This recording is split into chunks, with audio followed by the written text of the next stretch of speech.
ಮಂತ್ರಿಗಳೇ, ಆಶ್ಚರ್ಯವಾಯ್ತು ನಿಮಗೆ. ನಿಮಗೆ ಒಮ್ಮೆ ನನಗೆ ಆಶ್ಚರ್ಯ ಆಯ್ತು, ಇಷ್ಟು ಬೇಗ ಅರಮನೆಗೆ ಬಂದ ಅಂತ.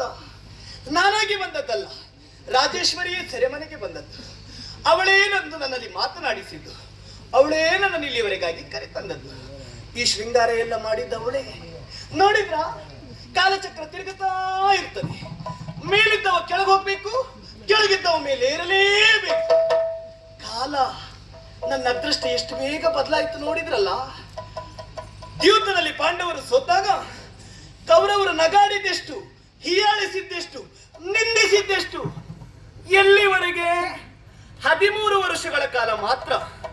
ಮತ್ತೆ ಸತ್ಯಕ್ಕೆ ಜಯವಾಯಿತು, ಪಾಂಡವರಿಗೆ ಹಸ್ತಿನೇ ಆಯಿತು. ಅಲ್ಲಿವರೆಗೆ ನಾವು ಕಾಲ ಕಾಯ್ಬೇಕು. ಕಾಲ ಬರುವಲ್ಲಿಯವರೆಗೂ ತುಳಿದವರು ಎದುರು ನಾವು ಮೌನವಾಗಿರಬೇಕು.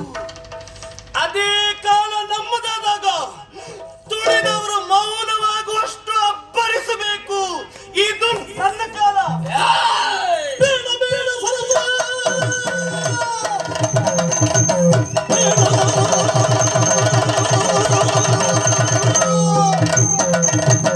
ಬೇಡ ಬೇಡ ಸರಸ, ನಿನಗೆ ಕೂಡು ಬಿಟ್ಟ ಗಿಳಿಯ ಹಾಗೆ, ಕೂಡು ಬಿಟ್ಟ ಗಿಳಿಯ ಹಾಗೆ.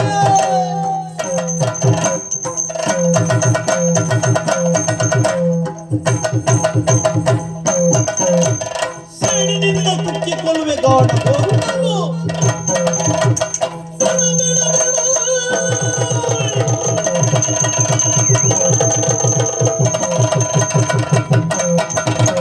ಬೇಡ ಬೇಡ ಸ್ವಲ್ಪ ನಿನಗೆ ಕೂಡು ಬಿಟ್ಟು ಗಿಳಿಯ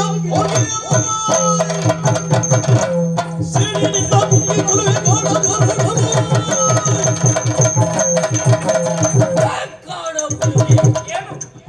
ಬೇಡ ಸರಸ, ಸೂರ್ಯಾಸೇನ. ಮಲಗಿದ ಕಟಸರ್ಪವನ್ನು ಕೆಣಕುವ ಪ್ರಯತ್ನ ಮಾಡಬೇಡ. ನಾನೇನು ಎನ್ನುವುದನ್ನ ಆವತ್ತೇ ನೋಡಿದವಳು ನೀನು. ಸೆರೆಮನೆಯಿಂದ ಅರಮನೆಯವರೆಗೆ ಬಂದಿದ್ದೀಯ ಎನ್ನುವ ಕಾರಣಕ್ಕಾಗಿ ಗೆದ್ದಿದ್ದೇನೆ ಎನ್ನುವ ಭ್ರಮೆ ಬೇಡ.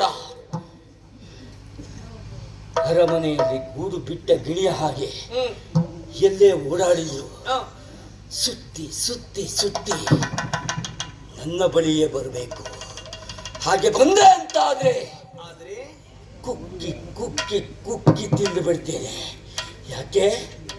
ಇದು ಆಟ, ಅದೃಷ್ಟದ ಆಟ. ನವಗ್ರಹಗಳಿಗೆ ಅಧಿಪತಿ ಸೂರ್ಯ, ನಿನ್ನ ಅದೃಷ್ಟವನ್ನ ಬರೆಯುವವ ಈ ಸೂರ್ಯ. ನೆನ್ಪಿಟ್ಕೊ, ನನ್ನ ಅದೃಷ್ಟ ನೀನು ಬರೀತೀಯ ಅಂತಾದ್ರೆ ನೀನು ಬರೆದ ಅದೃಷ್ಟವನ್ನು ನಾನು ಬದಲಾಯಿಸ್ತೇನೆ. ಮತ್ತೆ ಬರೀತೇನೆ, ಬದಲಾಯಿಸ್ತೇನೆ.